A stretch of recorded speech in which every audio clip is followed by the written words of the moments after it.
বঙ্গোপসাগরে সৃষ্ট লঘুচাপটি নিম্নচাপে রূপ নিয়েছে। এর ফলে সাগর উত্তাল রয়েছে।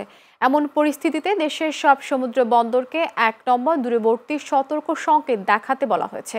আজ আবহাওয়া অফিসের দেয়া বিশেষ বিজ্ঞপ্তিতে এসব তথ্য জানানো হয়।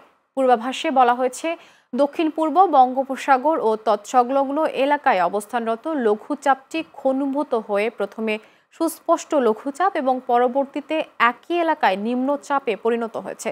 এটি ঘূর্ণিঝড়ে পরিণত হতে পারে বলে আশঙ্কা করা হচ্ছে।